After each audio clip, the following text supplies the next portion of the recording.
Well, hiking can be a fun activity, but can also teach you a thing or two. Yeah, let's get over to Cody in his caravan in Auburn, where a museum is working to educate the public about a historic trail. And Cody, man, props to you and Sean Halverson. Y'all been working hard this morning. We have been working hard. Thank you for that. I appreciate that. Really, Sean's been working hard because he's carrying the camera. But Hal and I have been taking a hike, and the best part about taking a hike is you can tell stories. You get to hear stories. So Hal, you told me a story about this guy, and I am flabbergasted that he is not the most famous person in California. So who was Snowshoe Thompson?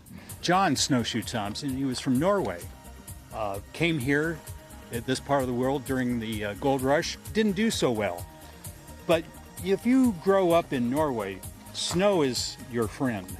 And it was nothing to him to go over, say, the Sierra Nevadas on foot or by skis back in the 1850s. In fact, he was employed by the U.S. Postal Service. He answered an ad.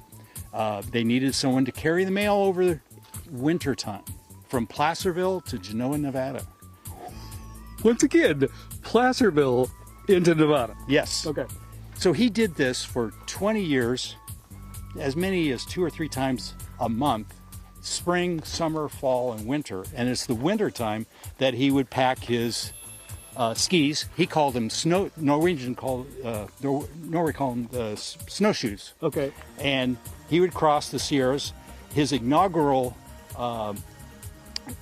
event started in mid-January of 1857, and he traveled over the Sierras where there was really just a crude path. The wagon roads hadn't been built yet, and he traveled, and he carried a pack, and it weighed as much as 50 to 70 pounds depending upon the content, most of it being letters and whatnot back home to the the east that the miners who had written.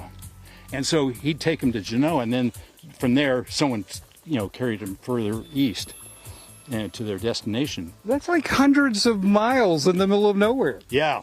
No, he would take, and he, in our research found that he did so in 3 days from Placerville to Genoa. And the route was a little iffy when we first started our research, but we found where he did not write anything down. There was no diary or journal, but he loved to do an interview, just like what we're doing right now. And he would name names or name the places along the way. So it was for us to connect the dots. We now knew his routes. They were widespread. He was always looking for a better way. And of course, once we figured out his route, we had to retrace it. Oh, absolutely. And you guys found some letters that he had actually taken, and you guys backpacked and took the letters. That's right. Yes. One of the letters was from some guy named Leland Stanford. And he was writing home because he was from upstate New York, checking on his his mother and father. You all right? I'm here in Sacramento doing with my brothers.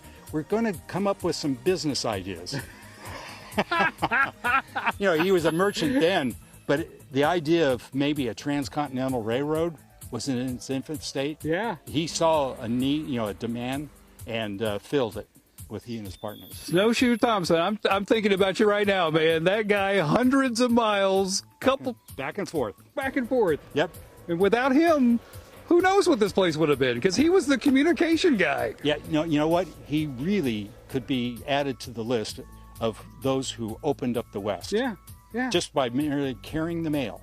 Fantastic, fantastic. Okay, coming up next hour, we're going to tell you about this museum that Hal and his friends are working on right now. About a year out, but it's fascinating. Back to you guys. Wow.